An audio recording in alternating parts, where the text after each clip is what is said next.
Boa noite. Está no ar o Jornal da Câmara. E durante o recesso parlamentar, a gente segue com as reprises de 2015.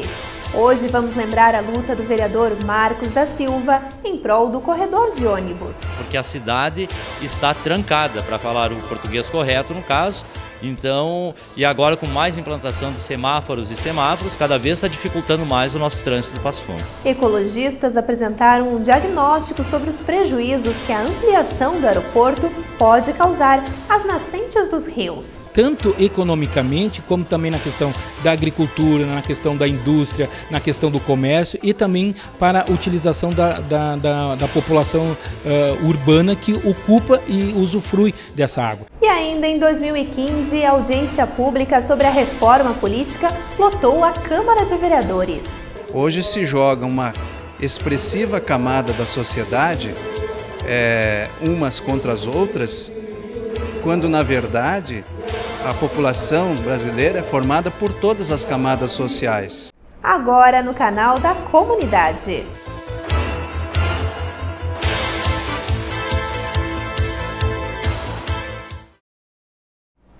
Iniciamos a edição desta segunda-feira com a reportagem produzida em maio de 2015 durante o grande expediente do vereador Marcos da Silva. Na tribuna, o parlamentar falou sobre a implantação de uma pista preferencial para ônibus em Passo Fundo. Hoje, chegar ao compromisso na hora marcada se tornou uma tarefa difícil em Passo Fundo. Por isso, o vereador Marcos da Silva acredita que a pista preferencial é a solução para o caos no trânsito. Um estudo técnico realizado pelo município também apontou a necessidade da obra. No meio do ano passado, o mês de agosto, por ali, foi concluídos os trabalhos da equipe e ficou comprovado da necessidade da implantação da pista preferencial, que também vai contemplar viaturas da Brigada Militar, carro do Corpo de Bombeiros e ambulâncias. O orador do grande expediente explicou que a faixa para ônibus funcionaria das 6 horas da manhã às 11 horas da noite. Sobre a retirada do estacionamento, o vereador progressista foi categórico ao dizer que o governo precisa pensar na maioria.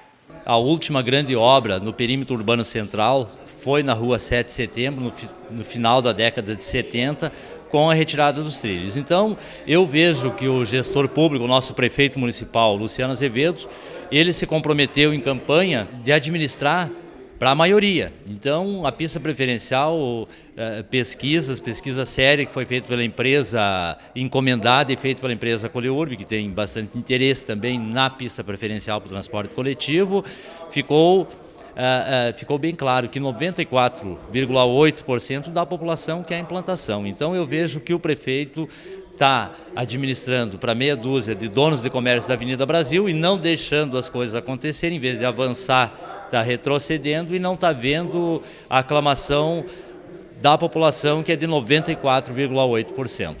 O parlamentar acredita que a criação de uma pista preferencial na Avenida Brasil não envolveria grandes investimentos. Sobre este assunto, o vice-presidente do Legislativo conversou pessoalmente com o prefeito Luciano Azevedo. No primeiro momento, o prefeito achou ótima a ideia, deu ok, tanto é que ele contratou a equipe para fazer os estudos da mobilidade rural e urbana, no caso, onde ficou, na conclusão, ficou certo da necessidade para ontem, não para amanhã. Então, eu não tô conseguindo entender o porquê que não foi implantado ainda, porque a cidade está trancada, para falar o português correto no caso. Então, e agora com mais implantação de semáforos, cada vez está dificultando mais o nosso trânsito de Passo Fundo. O progressista também falou sobre outra indicação ao poder público. O documento pede a instalação de passarelas para garantir a segurança dos pedestres. 3 passarelas em pontos específicos, em frente ao Colégio Bom Conselho, na área central, nas proximidades do clube comercial como referência e do Colégio Notre Dame, justamente para tirar o pedestre do trânsito, porque automaticamente a pista preferencial sendo implantada, o trânsito vai fluir melhor e vai ser mais rápido. Então, tu tem que também pensar no pedestre, nas pessoas. Então, mas no primeiro momento, oneraria o mínimo do mínimo os cofres públicos. A A luta do progressista Marcos da Silva em prol da pista preferencial vai continuar neste ano. O vice-presidente da Câmara de Vereadores também disse que em breve serão retomados os pedidos para a colocação de passarelas nos pontos citados pela reportagem. E agora vamos lembrar o conteúdo de um projeto de resolução aprovado pela Câmara de Vereadores. A matéria de iniciativa da vereadora Cláudia Fulaneto fala da implantação no Legislativo do programa da Agenda Ambiental, conhecido como A3P. A parlamentar explicou que em 2001, o Ministério do Meio Ambiente lançou a ideia de responsabilidade socioambiental na administração pública. Esse projeto de resolução vem nos chamar, então, para esta responsabilidade, a responsabilidade socioambiental. Nós aqui, a Câmara, enquanto sendo a Casa do Povo, nós precisamos dar o exemplo para que isto aconteça de fato, que nós possamos sim trabalhar as questões ambientais de sustentabilidade de forma correta e coerente. As economias de recursos naturais e financeiros estão entre os benefícios da A3P. A vereadora petista deu algumas dicas de como a Câmara poderia agir para amenizar os impactos ambientais. Nós falamos muito aqui de recursos financeiros, né? A gente, enquanto agente político e legisladores, a gente fiscaliza o executivo nos seus gastos e com o objetivo de cada vez mais economizar recursos.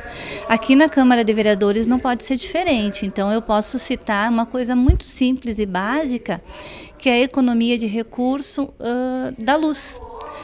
Não são poucas as vezes que a gente entra nos gabinetes e estão todas as luzes ligadas e não tem pessoas naqueles espaços. Desligar a impressora, desligar computador, enfim, são coisas básicas do nosso dia a dia que vão com certeza reduzir e muito os gastos na Câmara de Vereadores. Com o projeto de resolução aprovado, a coordenação dos trabalhos de implantação da agenda ambiental no Legislativo caberá às SEBs. Que a gente possa, numa reunião da Comissão de Educação e Bem-Estar Social, que tem como prerrogativa tratar a questão ambiental também, é reunir assim, funcionários, representantes de gabinetes e explicar a forma de implementação, porque não é do dia para o outro, não é simplesmente tenho que fazer isso. Essa política a gente precisa incorporar no nosso dia a dia.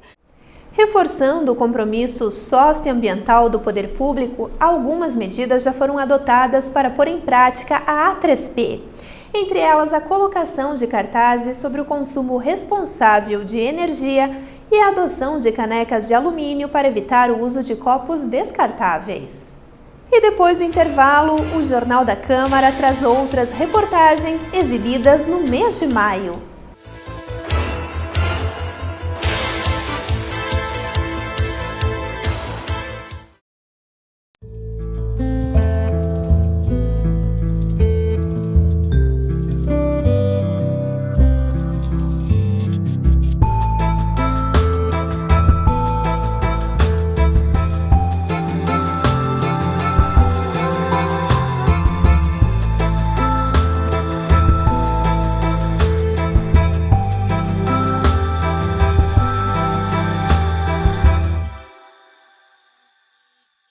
Além da TV Câmara, o Legislativo Municipal tem outra ferramenta para interagir com a população de forma transparente e democrática.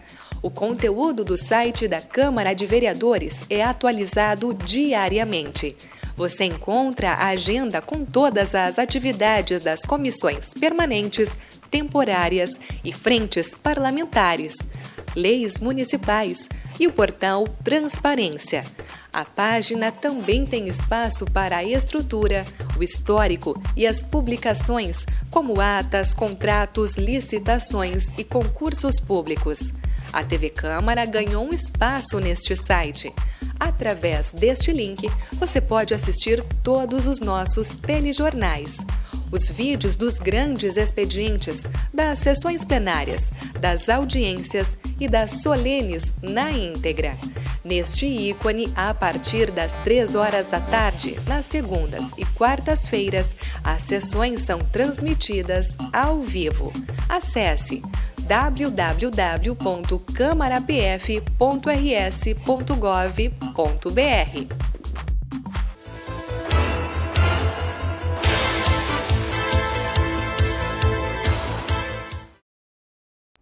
No ano passado, a Comissão de Educação e Bem-Estar Social recebeu a visita de ecologistas que apresentaram um diagnóstico sobre a área próxima ao aeroporto. Eles destacaram os prejuízos ambientais que podem ocorrer caso a atual estrutura do Lauro Corte seja ampliada. O estudo foi elaborado pelo Grupo Ecológico Sentinela dos Pampas. Paulo Cornélio explicou aos vereadores a importância de transferir o aeroporto para outra área. Conforme o ambientalista, a estrutura foi construída no chamado Berço das Águas. No local acontece a formação dos principais rios do estado. Das 25 bacias hidrográficas que nós temos no estado do Rio Grande do Sul, nós temos 5 aqui. A bacia do Turvo, a Pauê-Endava, Taquari-Antas, Alto Jacuí e o Rio Passo Fundo. E todas essas bacias hidrográficas, elas permeiam, elas passam pelo território do estado do Rio Grande do Sul, abastecendo e contribuindo com a questão do abastecimento público e também para a economia. E o município de Passo Fundo tem essa característica extremamente importante. Por isso que nós estamos historicamente tentando preservar esses recursos hídricos. Os ambientalistas informaram ainda que os resíduos jogados em nossas nascentes podem refletir na qualidade da água de outros 250 municípios. No momento que nós começarmos a prejudicarmos principalmente as cabeceiras, as formadoras desse grande caudal hidrológico que nós temos, nós vamos prejudicar tanto economicamente como também na questão da agricultura, na questão da indústria, na questão do comércio e também para a utilização da população urbana que ocupa e usufrui dessa água. Então nós temos uma responsabilidade por estarmos nas cabeceiras de preservar para que toda essas outra população de mais de 250 municípios realmente tenham a capacidade também de usufruir de forma adequada. O GESP também mencionou o fato de que 100% da água destinada para o consumo humano no município tem origem na região do aeroporto. O único e o principal local de abastecimento da população de Passo Fundo são os formadores da região próxima do aeroporto. O Arroio Miranda, que contribui aproximadamente com 60% do consumo humano para a população de Passo Fundo, nasce ali. E o Rio Passo Fundo, que comporta os outros 40%, também são as suas nascentes ali. Então nós temos que começar a ter uma atenção maior, porque toda a economia do município de Passo Fundo é gerado ali. Então, assim, é importante a população também ter essa sensibilidade, que nós não temos grandes rios em Passo Fundo, mas nós temos as nascentes formadoras dos principais rios do nosso estado. O presidente da SEBS, vereador Sidney Ávila, disse que a solução correta seria a construção de um novo aeroporto em outra região da cidade. Nós temos áreas melhores, com condições de desenvolver a dinâmica de Passo Fundo, ter um aeroporto internacional, ter um aeroporto de carga aqui em Passo Fundo, mas não onde ele está hoje. E esses recursos de 44 milhões já liberado pelo governo federal, ele tem que ser direcionado para que se construa um novo aeroporto em Passo Fundo. E a Câmara de Vereadores, através da Frente Parlamentar sobre a Reforma Política e Popular, promoveu em maio uma audiência pública. O objetivo era saber quais as modificações a comunidade sonhava para o sistema brasileiro. A redução do tempo de campanha, por exemplo, foi um dos pedidos atendidos pelo Congresso Nacional. 30% das pessoas, na última eleição, não votaram ou anularam o seu voto. 30%. Quer dizer, isso é demais, isso é uma demonstração que as pessoas são descontentes com o que acontece no Brasil em termos de política. A nossa frente parlamentar tem se reunido há um ano já. Tem feito discussões interessantíssimas, os vereadores com as entidades que fazem parte da frente. Hoje, aqui, uma audiência pública é uma estratégia para trazer mais pessoas, discutir com mais pessoas a questão da reforma. A partir daqui você faz um relatório e vai ser encaminhado às autoridades, mostrando com certeza o nosso descontentamento. Nós políticos estamos fazendo uma política que a população não está gostando. A comunidade ouviu o apelo da comissão e lotou o plenário do Legislativo. Cada pessoa teve o tempo máximo de 3 minutos para manifestar sua opinião. O estudante Pedro não concorda com o financiamento público e empresarial para campanhas. O que acontece? A empresa financia o político a fim que o político faça medidas que lhe beneficiem. E aí o político entra com o rabo preso no poder, já entra para ajudar aquela determinada empresa. Agora, financiar o político, financiar a campanha do político com o dinheiro público, que deveriam ir para a educação e deveriam ir para a segurança e saúde, é uma coisa sem fundamento. Luciana espera uma transformação nos parlamentos. Para ela, as mulheres são injustiçadas e por isso defende maior representatividade feminina no meio político. Tem que ser igual para igual. Todas as mulheres dos partidos também têm que ter o mesmo valor dividido em partes iguais para concorrer. Então, se são 30% das mulheres que vão concorrer, que garanta-se hoje nesse modelo que esses 30% de mulheres assumam. Né? Então, acho que ficaria muito mais justo. Na verdade, ficaria mais justo ainda se fosse de igual para igual, 50% de homens e 50% de mulheres. E uma outra questão que eu vejo é que os próprios partidos não preparam as mulheres para concorrer. O que as mulheres querem, esses 51% de mulheres que votam? Elas querem mulheres preparadas politicamente, mulheres embasadas politicamente. Eu acho que a partir daí vai terminar com esse fato de mulher não assumir, mulher não conseguir vencer uma eleição. O evento contou ainda com a presença do deputado estadual Juliano Roso. O parlamentar trouxe 2 sugestões. Uma contrária às eleições unificadas na mesma data e outra a favor da redução do tempo de campanha. Hoje são 90 dias, é muito tempo, as eleições ficariam mais racionais se elas fossem 45 dias para todos, para os partidos, para os candidatos, para a população. Acho que é uma proposta razoável que poderia fazer parte de um pacote mínimo. E eu entendo que as eleições municipais, unificadas com as eleições federais, isso já ocorreu e não deu certo. Não foi um bom processo, né?